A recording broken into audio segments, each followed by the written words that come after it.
What's going on, ladies and gentlemen, and welcome to Let's Talk Football. International break, I guess this is, because nothing else is happening. And this week, we're joined by a special guest. Kurt, if you'd like to say hi to everyone. Hi, everyone. But not only that, we're also joined with the man, the myth, the legend, the man we've been promising you for weeks. Would you like to introduce yourself, JNO certified? Oh, we're talking about me, are we? Yeah. It's JNO United now. I hate to correct you. God damn it. Do your research, this is, Joe. I've watched the show before. This is where I'm meant to make the host feel awkward. So, yeah, you got the name wrong. Yeah. This is usually what happens when Kurt starts talking. But Ouch. anyway, we haven't got much planned for this week because, of course, international breaks suck. So, our first topic for this week is the home nations. And I'm going to start off with England's 100% record. They haven't lost a game in the entire qualification stages of Europe. What do you think of that, Kurt? Well, we're going to win the league. We're going to win the league. We've already won the league. It's now on to the tournament. Well, let's be honest. We're not the first team to do it. We're not going to be the last team to do it. And the teams we played against were not the standard of which you'd expect in semi-finals and finals of tournaments. Yeah, I mean, well, that's got to be accepted when the likes of San Marino in your group. So that's the one thing that I hate about qualification stages in Europe, and that is the crap teams that you have to play against. I'd rather have it that, like, sort of, a lot of the big teams are in one group as such, and then more teams got sort of qualified from it. Yeah. But what do you think about it, JNO? Well, I think our qualifying means absolutely nothing as far as how we're going to do in the tournament. As Kurt said, the teams that we're coming up against are not the teams we're going to have to beat to do anything in the tournament. And I kind of agree. I think should be bigger teams playing each other and a few more teams get through from that group. And yeah, just forget the smaller nations. We don't need them. Yeah, well, I mean, I've heard on a number of occasions that the small nations actually don't like playing the bigger teams. I mean, for obvious reasons, for the fact of, for example, it's not very... You don't build much confidence if you're losing 8-0 to England, Spain, Germany, or teams like that. So I've heard that a lot of nations would actually rather have that sort of thing, but of course they're never going to do that because why would they bother doing that? They get more entertainment, more money out of more teams and everything. But that is one thing that I hate about the Euro Cup or UEFA Cup, whatever you want to call it. I hate the qualification stages for England because we always do really well in it, and then the tournaments are just abysmal. So we'll move on from England. I suppose there's a much stronger word, but I'll leave that out. We've got, the way I look at it, surely you could at least have two big nations in each group, because every time we don't, like Switzerland was the hardest nation we had in our group. Surely you could have got someone a bit harder than that, and then you've got some groups that have like 2 or 3 good teams in it. Yeah, well, I've actually been told that for the World Cup we're not allowed to be in the group with the worst teams this year, which is good. I think it's because people have got sick of us getting like San Marino every year and Lithuania and teams like that. So I think we're going to have a harder group in the World Cup, which I would prefer, personally. You'd get the team warmed up for the teams they're going to play against rather than playing against the easy opposition, having like 1 or 2 friendlies before the tournament to sort of get ready for the bigger opposition. Yeah, I mean, the problem with having the friendlies as well is because they mean nothing, the players will just never get themselves up for it. That's something that I've also noticed over the years as well. So we'll move on to the mighty Welsh. They've qualified for the first time, which is good to hear, and I'm now tipping them to win the Euro Cup. What do you guys think of that one? I'll let you go first.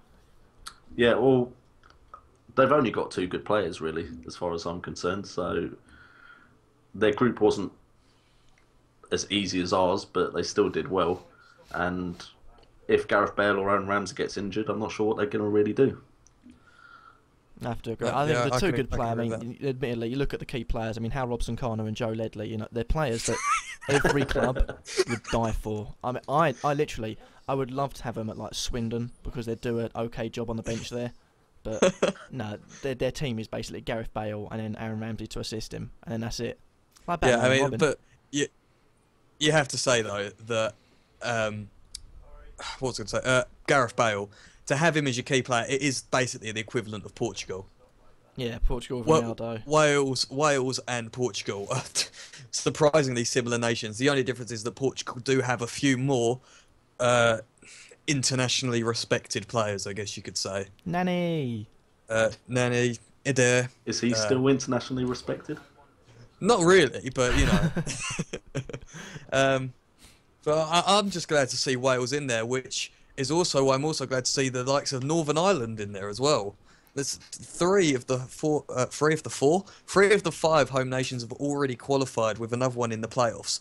But Northern Ireland have also qualified, which is nice to see. And yeah, it's gone quite well for the home nations, really. I mean, Ireland are in the playoffs, and then there's that independent country, Scotland, that have that they've just gone out completely. Serves them right. Yep. I'm not surprised they let us down. It's it's a shame that John O'Shea didn't get on the score sheet against Germany, though. I would love to see that. Did he get sent off in the end, Kurt? Yeah, was that an actual thing? I didn't know if you put in my legs. Live feed went as follows: 90 minutes on the clock. Isn't it time to shove John O'Shea up front? 90 plus 1 minutes. John O'Shea sent off. So obviously, playing as a striker isn't his forte. Well, I don't know. I mean, he did score quite an audacious chip in the past, but you know, yeah, against Arsenal.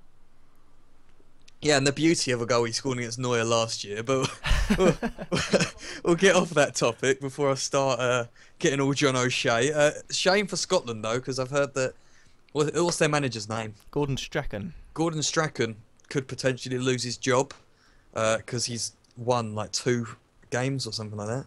Well, you strike with Stephen Fletcher. I mean, what else can you do? But you got to think that those 2 games could have even been both against Gibraltar. Yeah, that's a good point. I know one of them was for sure. If they actually lost to Gibraltar, they could have been the only team that drew with Gibraltar. Or did Gibraltar not? Or am I thinking it was San Marino that drew? Yeah, San Marino got their best qualifying campaign this year with 1 point. Yeah, so that's quite nice to see as well. But yeah, I mean Scotland are crap. So let's move on to my next thing of Euro 2016. Who's going to win it? I won't share my opinion yet. I'm going to wait till the end. You already have Wales. Yeah. Oh yeah, Wales. Sorry, I forgot about that. Yeah. I think I'd have to go with Germany. I know that's the boring choice, but none of the other nations really seem like they're consistent enough for me to go all the way. Maybe France if they actually got their act together, but Spain just keep letting everyone down by never performing as well as they look like they should. I'm going to go with Holland just for the fact, you're not getting in the Euros and we are. No, for me it would be a tough tournament, but I can't look past Germany, even though they've had a poor qualifying campaign. It's just something about their team that makes them too good. Yep, no, I agree with that. I mean, I did tip Germany to win the 2014 World Cup. I'm tipping them to win the Euros this time around because their squad in tournaments is just fantastic.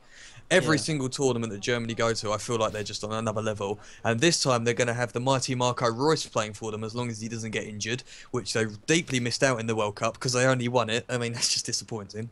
But I'm also going to go the second tip of Belgium. The golden age of Belgium at the moment. They've got some fantastic players in their side. And I don't see why they can't go all the way, really. You see, if you can get Lukaku scoring, Benteke scoring, you've got Hazard, Company, De Bruyne, what's that name? Vertonghen, and Courtois as well, of course, when he gets back from injury. That's a backbone in the entire team, and you can't forget the likes of Fellaini, how he can change a game as well. So I would say that they've got a good shout as well. Spain are an ageing team, to say the least. France have the home nation advantage, as I'd like to call it. So their fans are going to be behind them, and they've actually had a pretty good sort of, I guess you could say, run up to the tournament itself with their friendlies. But it's still not the same as a competitive game, of course. Yeah. My next topic, if anyone has got anything else to add to that. Belarus. All I'm saying is I'm glad I didn't predict anything for the World Cup and I wasn't around because I would have said Brazil. And that went really well. I did originally, before I actually tipped Germany, I did go for Brazil.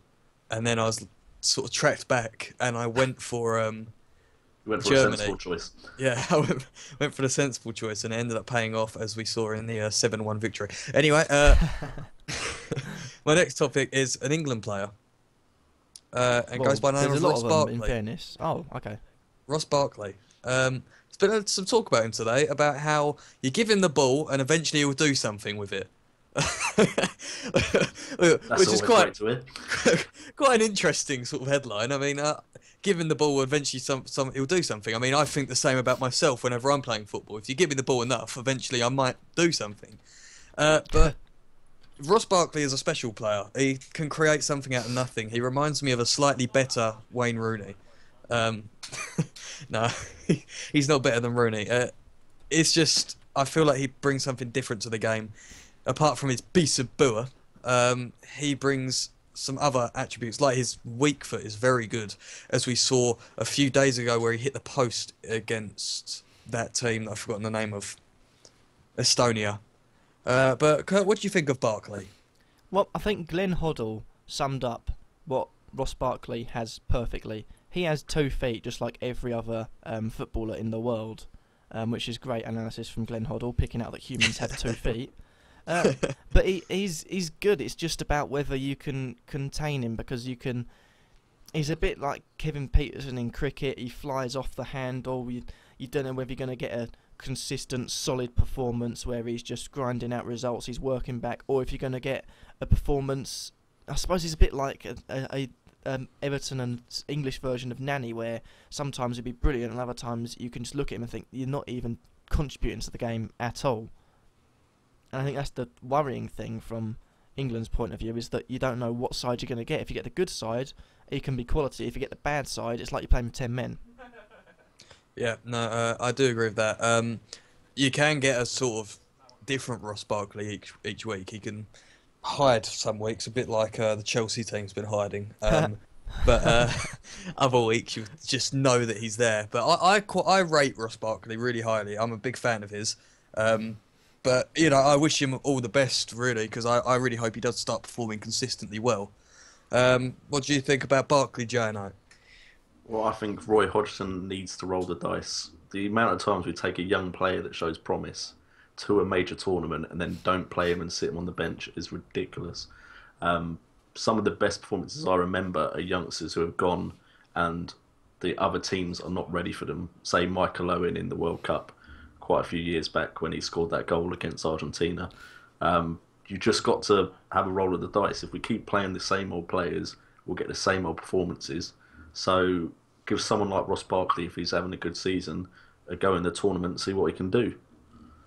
Yeah, I agree with that as well. I think that you do need to give these young players a chance. Like, for example, a lot of sort of speculation has been on whether Wayne Rooney should start or not in the Euros. I would say yes, simply due to the fact that he's the England captain. You know, if he's playing, we do look like a slightly better team. However, I wouldn't say that we should play him up front, because I think that Sturridge should play up front, but I'm sure we'll get onto that later, won't we, Kurt? But I think that we do need to give some different players a chance in the team. So maybe the likes of a few different centre-backs, a few different full-backs and things like that to replace the older generation like Jagielka and Cahill? How old's Cahill? 28 or something like that, isn't it? Yeah, like late 20s. But yeah, we need to start giving the likes of Stones and Smalling a chance. But like I said, we may or may not get back onto that later. My next topic, we're moving on from international football briefly.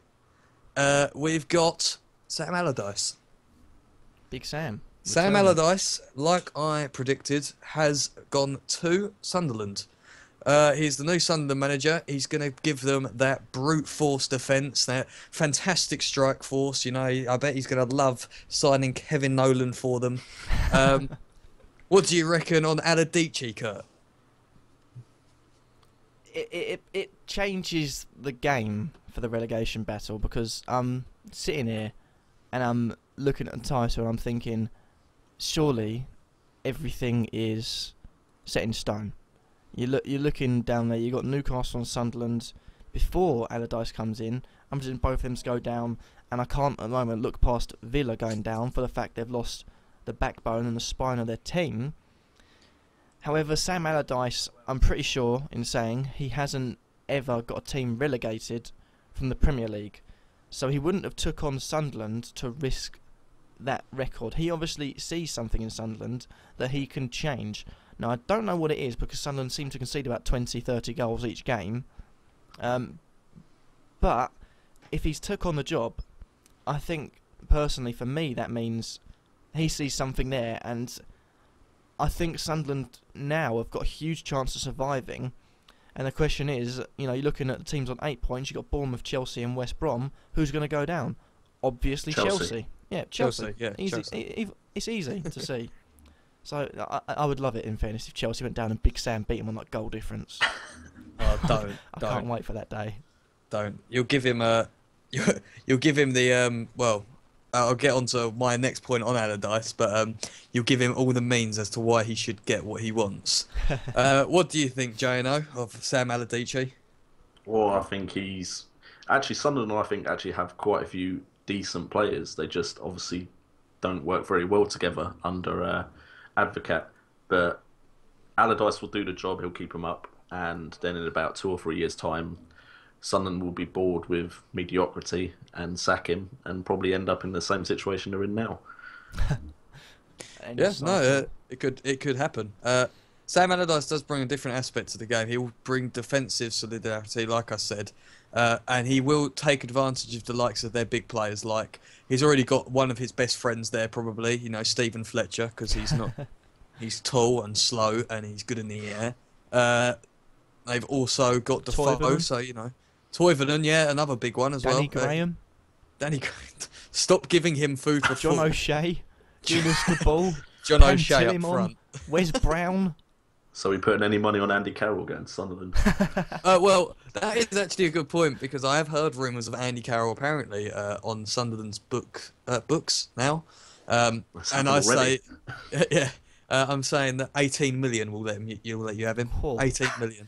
18 million to get your medical team a bit of experience is a bit too much for me. Well, they've already got Stephen Fletcher, so it's not for the medical experience. If they sign Eva Camero, they should be alright. Yeah, I heard she is looking for a job. Yeah. That could be taken the wrong way, but anyway, Allardyce. So if Allardyce does keep Sunderland up, he said, well, not if he keeps Sunderland up, but he said that he could not turn down the England job if it came knocking. Now, Sam Allardyce says he still wants the England job. Now, if Sam Allardyce actually managed England, I think I might start supporting Germany full time. Hey, we wouldn't get relegated, though. We wouldn't get relegated, no. But we wouldn't qualify either, because he is a mid-table manager. To be honest, there's not much of a difference between Hodgson and Allardyce, except I don't like Hodgson and I don't like Allardyce. But I like Hodgson that slight bit more. But I don't know, what do you think about Kurt being... Allardyce being the England manager, Kurt? Well, I have to admit, we would probably see no more Sturridge, no more Welbeck. Kane, I think, is above 6 foot, so he's allowed to be a striker. Carroll will come back in. You'll see Ricky Lambert come back in as well. It'd be solid. I don't think he'd do that bad of a job, personally. Because you look at Hodgson's done an average job. If he gets knocked out, you know, first round of the knockout phase at the World Cup, or the Euro, or the group stages, you know for a fact he's not done a good job. You know, I think he's made England solid against the decent-ish countries. But you look at Allardyce, something that Allardyce would bring is maybe being solid against the bigger countries. Because something that, you know, Allardyce did well, even if it did mean not scoring against Chelsea when he took Chelsea to the bridge, or he took West Ham, to the bridge, got a 0-0 draw, and led to, you know, the bus master himself, Jose Mourinho, leading complaints about him, saying that his football was of the 19th century, 17th century, something like that. But it'd be interesting to see, for the fact that if he did come in, I think we would be much more solid, or much better against the, you know, bigger teams like the Spain, the Germanys, the teams that would score goals against us. And in coming into the competitive tournaments, maybe that could work into our advantage in some ways. No, I do agree with that side of it. But I still don't think... when you're looking at a manager, for example, okay, so if you look at the likes of Joachim Low and Del Bosque, okay, this is Spain and Germany, and these are two nations that our country would like to consider ourselves to be as good as one day. But they've both got world-class managers, whereas you bring in Sam Allardyce, and it's going to have the same effect as it has on West Ham. Players aren't going to want to play for Sam Allardyce. Like, I mean, of course, no one's going to turn down an England cap, but when managers come in and they shake the hand of Sam Allardyce, it's not going to be the same because it's not this world-class manager at the same time. What have you just... Millwall need a manager. Thanks, Kurt. If it helps, Holland are now 3-0 down as my Bet365 just went. I think that just recorded it. I'll tell you, actually. Well, my Bet365 just went, so okay, it's not looking good. Yep, JNO, what have you got on Allardyce being England manager?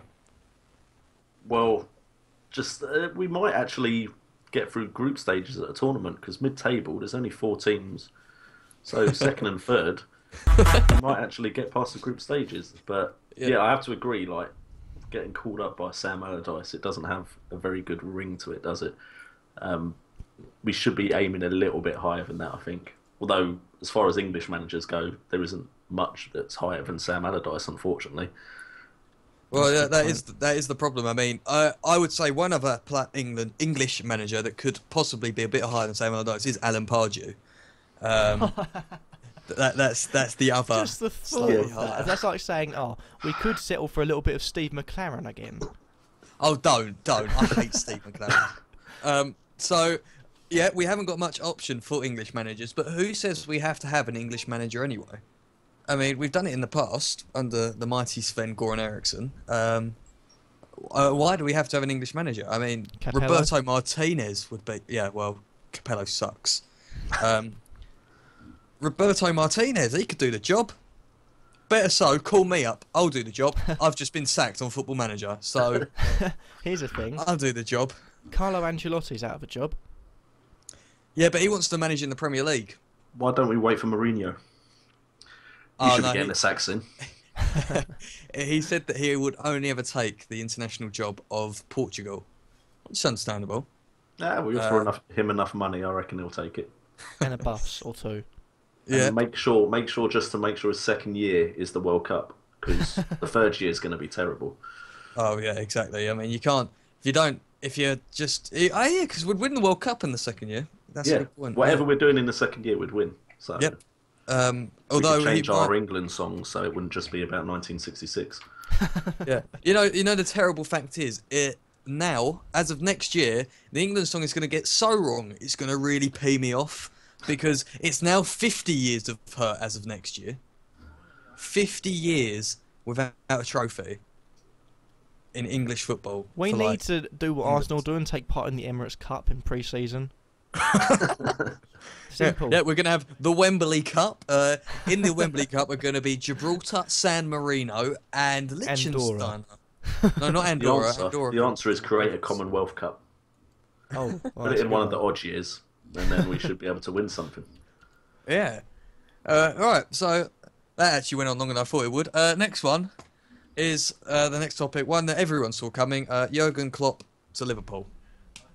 It was set in stone, basically, as of the last podcast. We all updated you anyway, because we're like that. So, Kurt, Klopp to Liverpool, how do you think he's going to get on? It's a strange one. I mean, people... The way I look at it is that I'm glad they've got Klopp in. I think he's a much better manager than Rodgers, although I still, to this day, will defend Rodgers and said he should have been given more time. You can't back a manager with 80-odd million pounds and sack him after a few games. But the way I look at it as Klopp is a great signing for the club, but his last season at Dortmund was that of a catastrophe. It was quite awful. That, put into it, isn't good. You look at the fact that he has brought Dortmund up, but you look at the Bundesliga, it is Dortmund and Bayern Munich. Another thing that maybe would play against him, as in to say maybe, he was a bit overrated, but one thing he was good at was getting, the home crowd behind him. Something about Borussia Dortmund is the fact the fans are incredibly passionate. You know, they love to support their team. And you look back, you know, 5-6 years ago when you got Liverpool in the Champions League, how Anfield was a cauldron, and you see players wanting to, you know, walk out, you know, to You Never Walk Alone, and just hear the Liverpool crowd at Anfield singing it. It is that of, you know, a dream. And now you look at it and you're thinking Aston Villa can go there and like, you know, really trouble them. That needs to stop, and I think Klopp is the right man to do that for me. Well, it's a similar sort of. I mean, it's a similar sort of club, Dortmund and Liverpool, very reliant on the fans making lots and lots of noise. And if anyone is going to persuade that cop end that he is in for the business, it is going to be Jurgen Klopp. Yeah. I do think that the cop did get sick of Rodgers, and that is why he ended up losing. That's not why he lost his job, of course. He lost his job because of underperformance, but it would have been a strong reason. You know, losing the fan base in Liverpool is just, it's worse than the Steve Keane incident a few years ago at Blackburn. that was bad. But you know, I don't know how to put this, but I don't think that Rodgers is as good a manager as everyone first thought he was. I think his team was basically based around Suarez. Yeah, and that was quite obvious. But you know, he still did all right during his time. But last year, admittedly, he didn't have Sturridge, which was quite a key thing, because Sturridge is a massive player for them, and that was very obvious in the way that they played. That without Sturridge, they just didn't look to like scoring. And then they stole Sterling, and they put all this money into the club, which we said. But how do we actually know these days that the managers are actually spending the money themselves?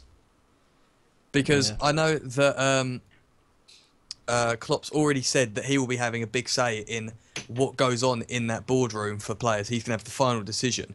But he's going to say that, of course. But how do we actually know he's going to get that final decision? I mean, it could be a case that Liverpool have this policy where, well, if you're going to be our manager, you need to abide by our rules, and these players, if we want them, we're going to go and get them. Yeah. I don't think Klopp would have taken the job, though, if he wasn't given that's true, yeah. Because then it's kind of a poison chalice. Yep. One thing Klopp has done, or did do well at Dortmund, is that he made a club out of nothing. He made the signings, and you look at the, you know, amount he signed players for, and then the amount players left for, you know, the amount that they were being signed for in the end. I think you look at a good example was Kagger. I think I'm pretty sure it's him that was bought for less than a million odd, and you look at the amount that he signed for United for, and it was way above that. Klopp signed a team. I think his team in general at one point was, I think the title winning team, under £30 million. And even though it is Germany, that's an insane thing to do. And considering Liverpool have spent 80 million, you give him 30 million odds, like he had against Dortmund, he could do a decent job for you. He's good at picking out those sorts of players. Yeah, well, I mean, you think of it in this day and age, that is like 30 million to build a team that's challenged. Actually, no, not challenged. Not challenged for the Champions League, but also have won the German league twice. It's quite an achievement, really. Yeah. I don't know why, though, but I worried that he just got very, very lucky with that amount of good signings. Even managers like Alex Ferguson didn't have that good a record at signing players. And his recent signings before he left haven't really done as well as the signings he got at the very beginning. Yeah. Well, the only one that stuck out to me is Aubameyang, of course, because he has been brilliant. I mean, Adrian Ramos went there, hasn't done much. Is it Immobile? He went there. I think he's left already. Yeah, he's gone to Spain somewhere. So, I mean, I hope he comes in and buys some great players and adds them to the Premier League. But I just get this awkward feeling that he's maybe got very lucky once and it won't happen in the English Premier League. Yeah, I know what you mean. I've had that feeling about Klopp. I thought that he was sort of not blessed with a good side at Dortmund, but he did make the most of what he had. He did do well, but it is a league with two players. Two teams. Yeah, bloody hell, that's a small league. it's a league with two teams. So, I mean, if you manage to get Lewandowski, then you're laughing. Marco It's Reus. a bit like getting Aguero before he was known about. Marco Reus, you're laughing. So, is he going to find those kind of players and manage to convince them to come to Liverpool? No. Liverpool aren't a world-class team. But I mean, like even getting someone that's not quite there yet, but will be in a year or two, is like, will he find that here? I know he found it in Germany, but I'd say Germany have a lot more young talent around and readily available to sign. Yeah, well, I mean, it's not just that English talent; it's just ridiculously expensive as well. Yeah. Um, but yeah, I mean, I think that's all I've got to say on Klopp. Now I'm going to move on to question time with JNO because I believe JNO has a question for us.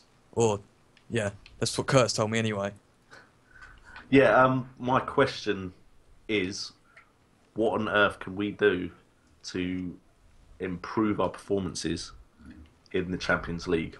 Because we used to be a nation that would always get quarterfinals, semi-finals, finalists, and now we've completely dropped off the map as far as finalists concerned, and we're at risk of losing our fourth place in the Champions League. What can we do? Well, not us three personally. I don't no, think it have that big an effect. I don't know. I'm quite an inspirational man. I would personally say that we need to look at, not so much look at our youth system, but we need to look at the way that we're playing against these teams, because it seems like the old English way has sort of gone out the window nowadays, the way that we used to play this fast, quick football. I mean, now we've got Chelsea parking the bus, we've got Man U parking the bus, and it's clearly not working in Europe, and the managers are so naive that they can't see it. They're all so much up themselves that they can't see that the way that they're playing is just harming the game. Yeah. But the English way has always been the best way, and that's what I've always said about us going to international tournaments. I feel like we should play how we do in the league against these international teams and against the teams in Europe, because you think about it, we've got I say the best league in the world, but we've got the tightest league in the world with the ability of players that are in it, and it's quite clear that week in, week out, we've got the most entertaining league and the sort of fastest pace league, and it's something that we need to take into the Champions League and the Europa League just to sort of insert ourselves back into it, because that's what we used to do. The old Chelsea didn't used to park the bus week in, week out. The old Man U didn't park the bus, and neither did Arsenal, and neither did Liverpool. And that's another thing. Arsenal do not play the same football they used to play, and it's really showing now. Well, I can't remember where I saw it. I think it was where I think Saturday Night Football, somewhere where they had Thierry Henry, and they were talking to him about what's gone wrong with Arsenal, what is the problem. I think this was before the Man United game, it might have been a bit before that. The fact that they used to play a 4-4-2 sort of style, they've lost that now. It's now the one up top with Wenger, the five in the midfield, and is the reason. Because you say you've got probably easily say the best league out there. Is it because our league is so competitive that it's the reason we're losing? Because you look at Italy, you got Juventus, standout team. You look at Germany, you've got Dortmund, you've got Bayern, standout teams. You look at Spain, you've got Barcelona, Real Madrid. They're reaching there because, in all fairness, there's not really any competition. Because one thing, I think, when you look at Barcelona and Real Madrid, 99 times out of 100 when they go to a team that's bottom, I think the team, I can't remember if they're in the league, Las Palmas, something like that, a really low team, they're going to go there and they're going to score quite a few goals. In the Premier League, you're going to have to work your socks off to get something. Teams like Bournemouth, like Sunderland now, definitely, you're going to have to work your socks off. You look at City going to Palace, they grab a 1-0 late goal through a youth substitute. Is the reason we're losing out in the Premier League is because the league itself is so knackering that come the midweek, the players aren't rested enough and they're lacking energy, and that's the reason why we're losing. You also look at other teams. You've got Turkey, they've got their team, they'll go through. Greece, they've got 1 or 2 teams, they'll go through. Is it because we're such a competitive league? It could be, but I feel like that is a good point, because you think of it, if Barcelona have got a big game in the Champions League and they've got Las Palmas in their game midweek, they could literally just chuck out their youth team and still probably pull off a 1-0 win. Yeah. But that could be a reason, but I wouldn't call it an excuse, because, I mean, these are professional footballers. Some of these are world-class professional footballers as well. They should be able to handle 2 games a week. Yeah. I mean, the way I look at it, surely when we were doing well in the Champions League, I would still say our league was probably more competitive. Maybe not as much as it is now, but I'd still say ours was the most competitive league even back then. Yeah, no, I would agree with that as well. It hasn't changed an incredible amount, but it is a lot more competitive now. I mean, you see the likes of Shaqiri at Stoke. I mean, that's something that you wouldn't have dreamt of a number of years ago. You see the likes of Dimitri Payet at West Ham. You got Wijnaldum at Newcastle, and these are all quite good players, and they're all playing for these mid-table-ish or relegation candidate sides. And you've got the likes of Pedro, Costa, Fabregas, all playing at relegation side Chelsea. I mean, this is when it's starting to get ridiculous that we've got all these quality players, yet we're not achieving anything. I'm going to be really English and really stereotypical and say winter break. No. No, I can't go that long without football. The winter break is a stupid idea. The summer's bad enough. Yeah, true. The winter break One is week a off stupid of football idea. is bad enough, like this week. Yeah, exactly. It's a stupid idea, just simply due to the fact of why do you need a rest? These people are paid to run around on the pitch, stay fit and play football. If they're going to eat a pizza in the winter break, they're going to ruin their fitness and they're going to come back and somehow break their foot or something. That's a great point because if you look, when you start the season, they're not match fit because they've not been playing competitive games. And then, they're now too tired because they've been playing competitive games. Yeah, you just can't get a balance with professional footballers, apparently. You didn't used to get all this like complaining. I can imagine some of the olden day footballers, like Steven Gerrard, for example, aged 34, 33, he was still playing every bloody week. Yeah. I mean, and Frank Lampard as well. They're not. You don't see them complaining like, "Oh, I'm a little bit tired actually." And Sanchez and Aguero are very good examples because they'll play every single game if they could. Yeah, they get told not to play. Yeah, they get told that you're not playing. But if they had their way, they would play the Capital One Cup. They would play the FA Cup. They would play the Premier League and the Champions League. But that is another thing that could be an interesting thing: is do we have too many cups? I think we could get rid of the Carling Cup. Because how many nations have 2 cups? Yeah, all these other nations only have 1 cup, and it is literally just another distraction. I mean, the only nice thing is that, you could chuck in a few youth players, but if you get a Premier League team on Premier League team, it's just going to chuck out your first team. Yeah. It's just an added distraction, and it would be good for youth player teams maybe. Maybe Premier League teams shouldn't be involved in it. And the Championship and things like that below should have it. Like, then the Championship actually have a trophy that they can sort of go for.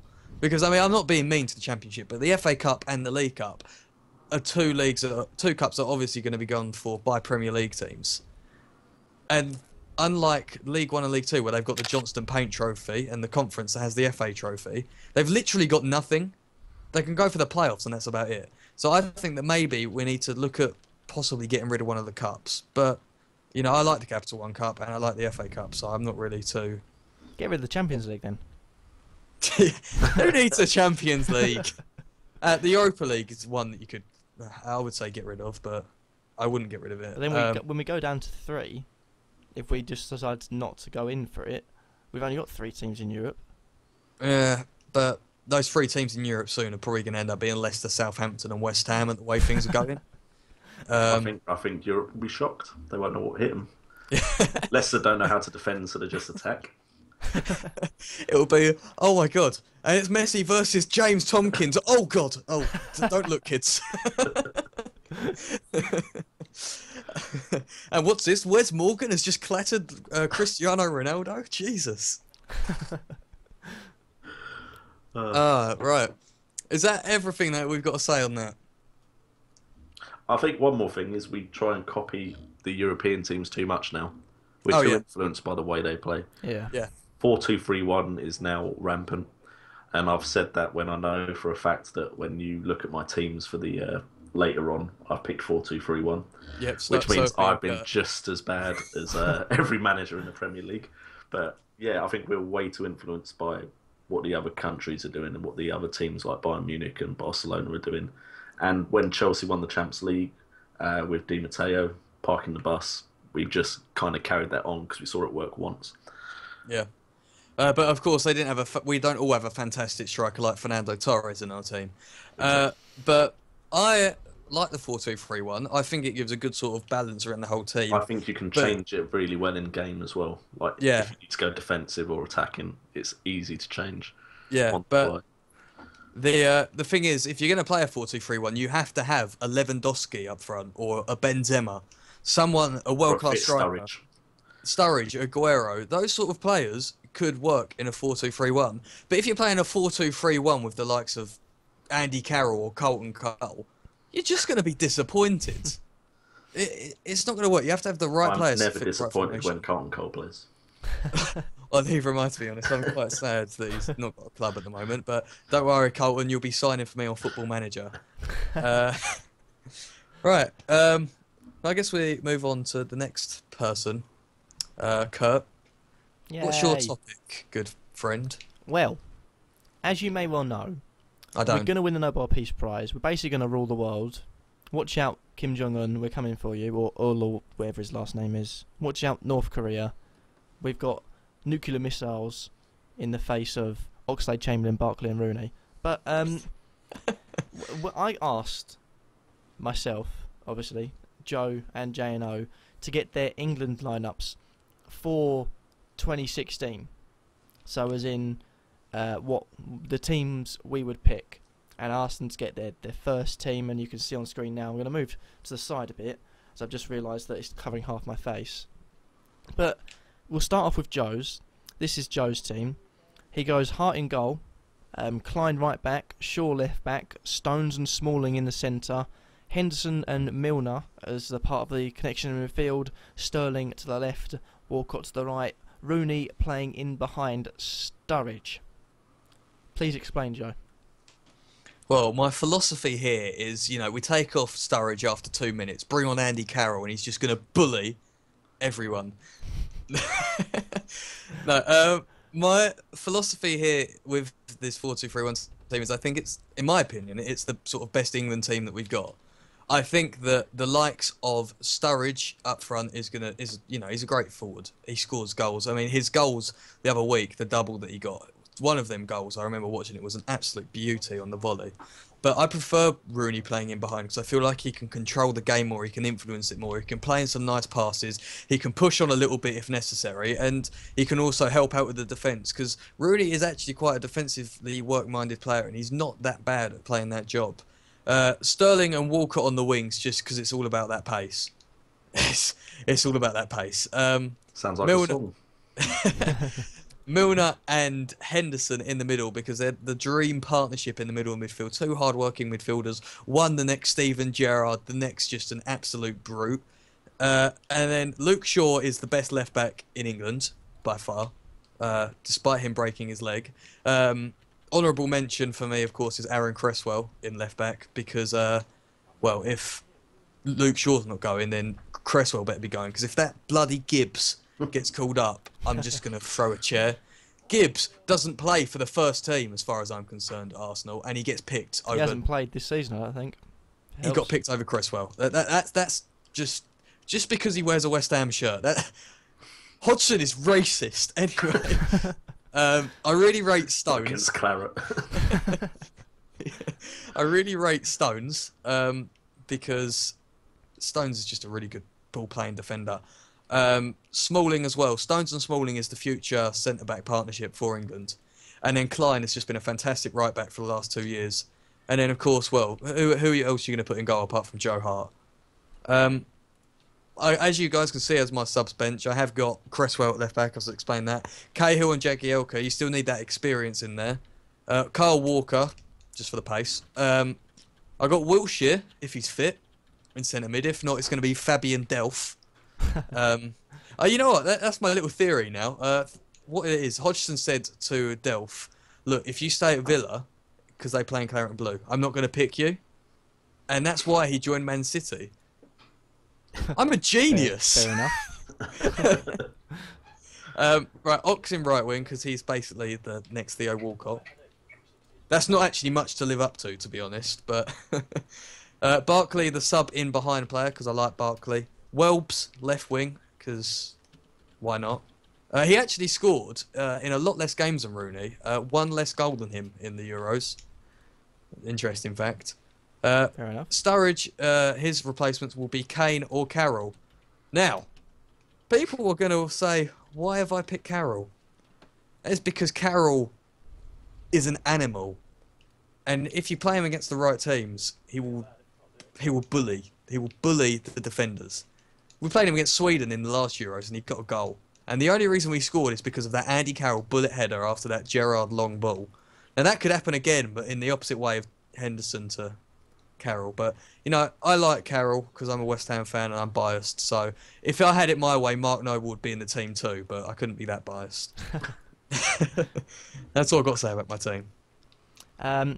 One of the things I noticed about your team is that you do have Welbeck on the side. Another thing is that you have lacked bodies in midfield. I mean, notably the three central midfielders you've got are Henderson, Milner and Wilshere. Does it not worry you that you've picked only three people that can do that job in midfield? No. Do you want to know why? Why? Because if needs be, you can play Barkley, Rooney, Oxlade-Chamberlain in central midfield. Those three players are very versatile and can play those positions. And if it got really desperate, you can always put Sterling in behind the striker, have Welbeck on the wing, and then sit Rooney in centre mid. That's like the ultimate desperation. So that is why I've got hardly any midfielders. Yeah. Because I think there is strength in depth in that midfield section, as in all four of them players I've just mentioned can play in centre mid. And if you have to, Mark Noble is free to call up. In case of any injuries. Just putting that out there. In case if we get about a food bug that affects 30,000 central midfielders from England, and we. What do you mean 30,000? At least 29,000. No, but anything else you want to accuse me about my team? Yeah, one thing. You've gone with Hart, Forster, and Foster. No Jack Butland. Yeah, no Jack Butland because I actually forgot about him. Oh, okay, fair enough. That's no word of a lie. I wouldn't have put Foster in if I'd remembered Butland. But yeah, don't Foster's worry. a I'll be good saying keeper. that quite a few times when I go over my team. Yeah, I did notice that when I looked through it. I thought, what? Quite a few times. Yeah, I mean, I can't believe you put that random left back, Matt Tubman there, and Heskey up front. What were you thinking? Anyway, that's what Hey, I've I got to remember say. the good old days. I actually missed out on putting Heskey up front. I wouldn't have been surprised if you did it. Actually, no, I would have put Heskey at centre back, to be honest. But nevertheless, we'll move on. I'll leave myself until last. We're going to move on to JNO's team. His first team he picked. I'm pretty sure there are some that he might have forgot. Hart in goal. Walker right back, Baines left back, Smalling and Jagielka in the centre, Carrick playing a more defensive role with Wilshere sitting just in front of him. You've got Walcott to the right, Vardy to the left, Barkley in the centre and Sturridge up front. Only one thing to mention, first, no Rooney. Yeah, don't like him. He's a fat ogre and I don't like him. The way I see it is he's not on form for me anyway, and I don't want to take him. That was actually an on-purpose decision. He is in the squad. Yeah, so I've seen that. He is behind him. But I was going to give Barkley the go. Maybe he pulls something out of the bag, has a great tournament, is the next English wonder kid, and can go on a run like, say, maybe Paul Gascoigne, except without the drinking.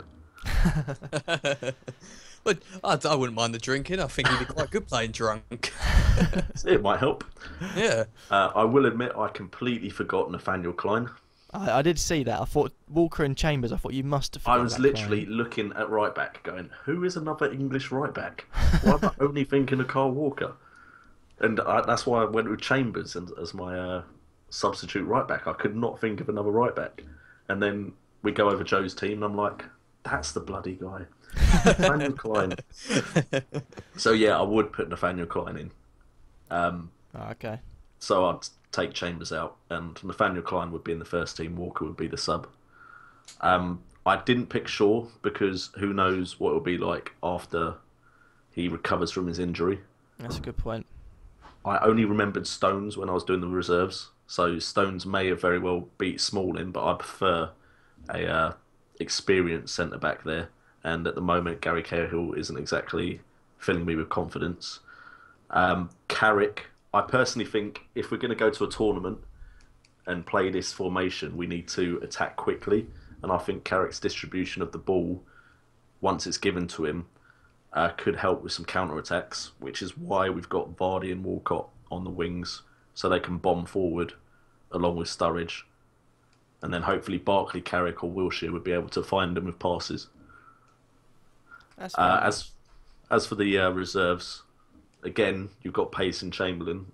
I've gone with Ings because I would like Roy Hodgson to go with players that are in form, and I don't want someone to have a great season and then not go. And as far as English strikers go, the big names aren't exactly doing that great. Creswell is there, of course. I'm taking Cahill because I was struggling to think of another English centre-back. And then Foster and Butland are my other two goalkeepers. No Fraser Forster? No. I don't know why. I just went with Ben Foster instead of Fraser Forster. To be honest, though, Fraser Forster is out injured still at the moment, so you don't know what he's going to come back and be like. And either way, I can't see any other goalkeeper playing unless Joe Hart is sent off or injured. So I don't think it matters who else is picked, to be honest. True, you might as well just take 2 League 2 goalies, really. Emil Heskey and Kevin Paul. What do you mean? Emil Heskey's a centre-back. Exactly, strength in numbers. Because Cahill's not going to be playing. Smalling's probably going to be out of form. I tell you, if Cahill or John Terry get a call up after this season, I'm just going to be so peed off. I do agree with the whole informed players though. But by the end of the season, it's hard to say who's going to be in form. Well, yeah, I'm just going off of now. So if you ask me this at the end of the season, it might be completely different. I'll hold you to that. You watch. At the end of the season, I'll be saying Rooney has to go. This Rooney guy, I don't know who he is, but... Lastly, though, one thing that I did see, although I'm not a big fan of his attitude, though, no Sterling whatsoever in the squad. Yeah, I really don't like him at all, even more than Rooney. I think his finishing is awful. I think his crossing's awful. I think he's all pace, no composure, and he's a snake. It's a slippery snake. Is that why Delph in the squad then, I'm assuming? I forgot Delph. I actually might have put him in, Delph. For some reason, I like him a little bit more than Sterling. I think that because, I mean, in Delph's defence, his move was slightly more justified than Sterling's to City. Well, I think Sterling's move was justified. I just don't like him. Yeah, but at the same time, he goes on holidays because he's tired. In all fairness to Sterling, though, he didn't come out, he didn't do a Delph, which is go to City, come back saying, you know what, I'm going to show you. I'm going to show you there is loyalty. Oh, what's that, more money? Okay, sorry, hold that. They've got more money at City now, so I'm off. See ya. I think it was a great play. I think he was like, Man City are going to be worried they can't get another English player. They're not going to have their English quota, so they're going to offer me more money. It wasn't more money, Kurt. For the last time, it's because he wasn't. It's because he wears claret and blue. Roy Hodgson called him up and went, "Look, you either go and get an England call up, or you don't go, and I'm going to forget you exist." And lastly, he must be colourblind to claret and blue. That's what it's got to be. I really don't understand how he didn't call up Creswell. It's so beyond me that it's gone past the point of caring anymore. I'm just like, nope. Okay, I don't think we've had a West Ham call up since Andy Carroll was fit and playing well. Reece Oxford coming in. Reece Oxford, he's too young. He would never. If he follows other managers, he might get a call up and then not play at all, which I never get. Why you call someone up and then, with all the potential in the world, and just go, yeah, we're not going to play you like they did with, say, Theo Walcott. That's the beauty. For experience. That's the beauty of English football. Lastly, though, we go on to my team, which is different from the rest. I've took few risks, but the team is Hart in goal. You got Klein right back, Shaw left back, Smalling and Cahill in the centre, Henderson and Milner playing alongside each other, Walcott one side, Sterling the other. This is the part where probably both of you would disagree. Barkley attacking midfield, and Rooney striker.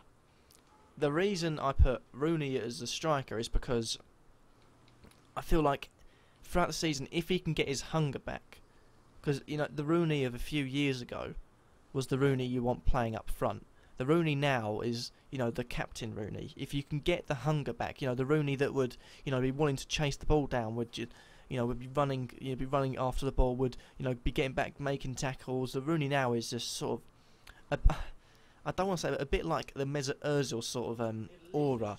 Doesn't work as hard as he did. Sort of walks about a bit.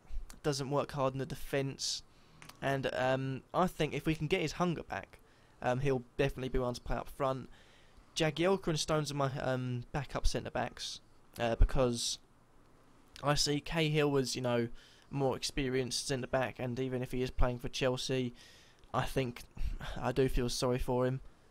Partially, and Smalling because I feel like come the end of next year or come the Euros, he could be one of our best centre backs, if not our best centre back. Shaw and Klein, no other right back except Klein for the fact that we need more bodies forward. We can got Stones and Smalling that can do a job there. That's fine. Also Milner can slot back. Milner and Henderson in the centre. Wilshere and Delph as the backup. I was going to put Carrick there, but I felt like all these four have energy, and I feel like Carrick isn't going to be the one that had to have energy. Wilshere isn't starting because I seriously don't like him, but he's good, so he has to really come. Sterling and Walcott, they've got pace, and Walcott at the moment is on form. Sterling has shown signs of brilliance so far, and then Barkley supporting him because I feel like I say, get him on the right day, and he can, really, charge forward. He's someone that you could say, in a way, is undefendable, in my opinion. And of course, Kane, because why not? I just see him going anyway. There's no point avoiding it. Sturridge as well. You got Lallana in there, the Ox. Forster and Butland because I feel like Foster. I'm not sure about. It doesn't really matter anyway. Butland because he's young, and Forster because I feel like I've already had a soft spot for Forster since he was at Celtic. Anyway, feel free to ask me questions. I don't know. I mean, mine and yours team are very similar when you think about it. We've got a lot of the same sort of players, but there's just a few where we're like slightly differentiating opinion. But I would say that all of the squads that we've actually picked would do quite well in a tournament. But like you said, I do agree that you do need to get Rooney performing well if he's going to play in that striker role. Yeah. I used to rate Rooney. I don't anymore. I hope he does improve for the sake of England. I mean, if we're going to win a major tournament, you need to have your so-called best player performing. Yeah. That's a fact. If he's not performing, then he shouldn't play. Cresswell will perform. Don't worry about that. That's if he gets his call up. Yeah, exactly. Yeah. I'm worried, though, that Rooney isn't mobile enough for a striker now compared to what he used to be. Yeah, well, that's why I did put him in the sort of lazy role, the number 10 role, because he can be a bit lazier. But he's still a hard worker, but he just doesn't have the pace anymore. That's all I've got to say about your team, Kurt. I agreed with most of it. Okay, you remember to put Butland in. I've got the, if needs be, I'm going to link you both something so you can see what I've got on screen. This is the actual team I would take. As you can see, we've got, some big players in there. If you'd like to click on the link. You're talking about big as in size? Yeah, I thought so. Rob Green in goal. We've got a back five. Glenn Johnson, Neda Manuha, Wes Brown, Mika Richards and Wayne Bridge. We've got Clattermole playing in a defensive position with Jack Cork and Steve Sidwell up there. And then we've got the pace up front in Crouch and Carroll. So this is what I would imagine Sam Allardyce's England team looking like. Like if Sam Allardyce did have the England job, I was tempted to put in a few players like Lee Cattermole in case Sam Allardyce got the England job before the Euro 2016. Because Lee Cattermole is going to be dangerous now he's playing under Sam Allardyce. You think of it, Kevin Nolan became a dangerous player when he got sent off, and Cattermole, seeing as he's already getting sent off, it's not going to go well. Whoever plays against Sunderland next, I'm so sorry.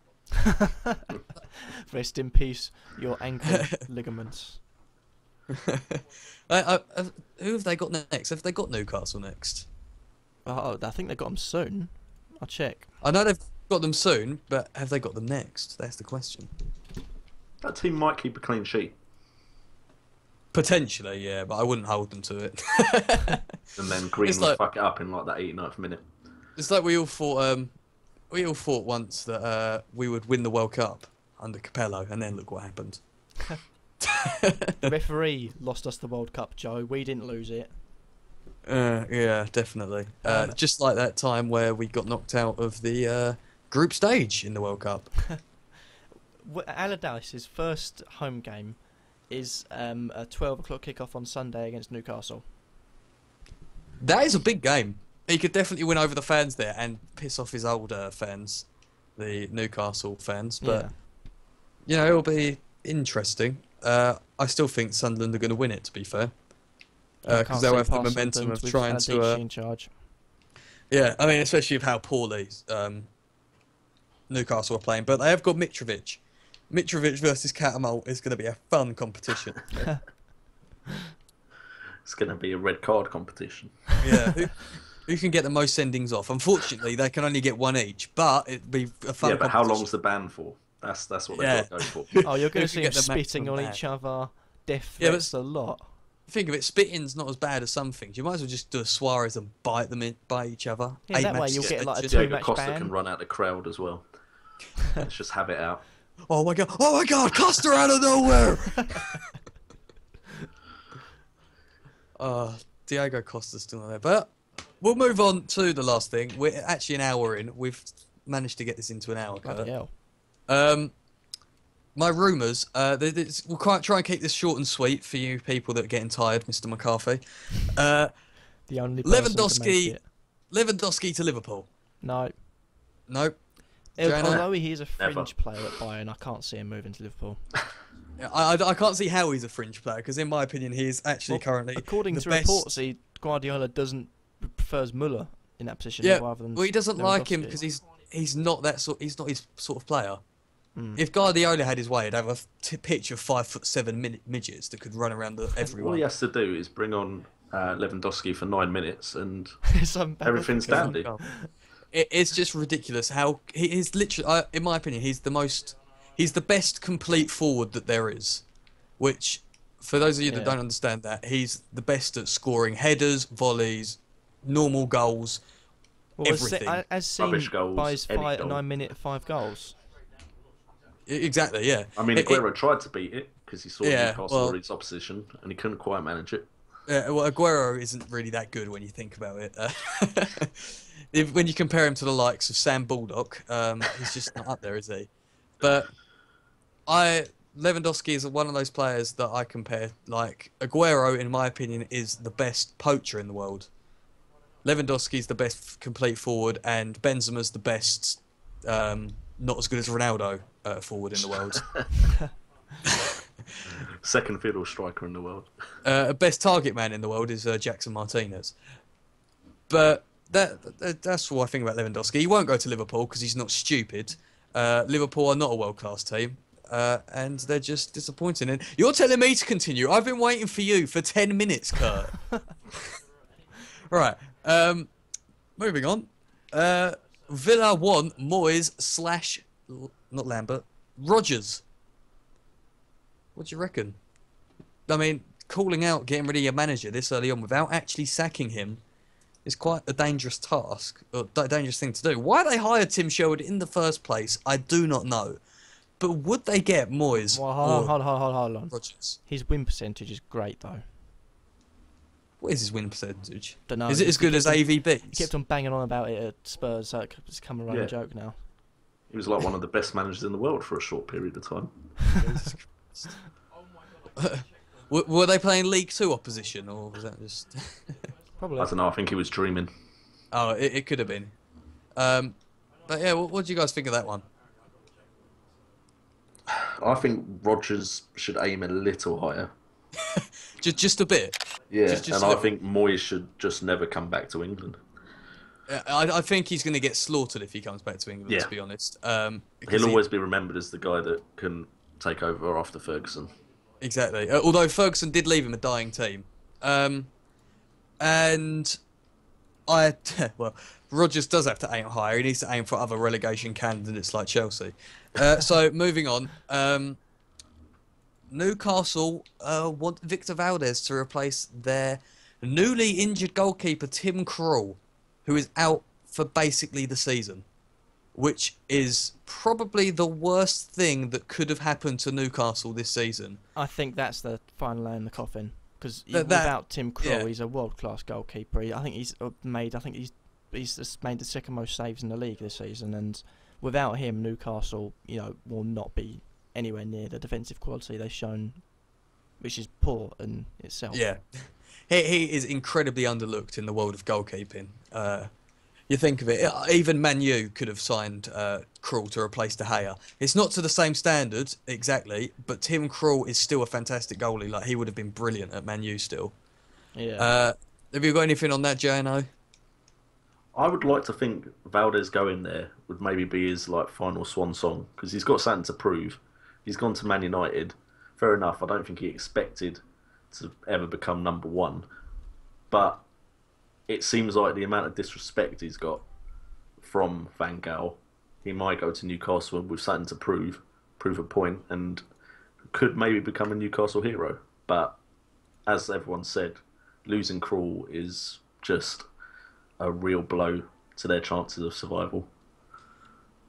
Yeah, I'd say it's a massive blow. And you could say that the reason that Chelsea aren't performing as well is because they've had Courtois out for just 3 months.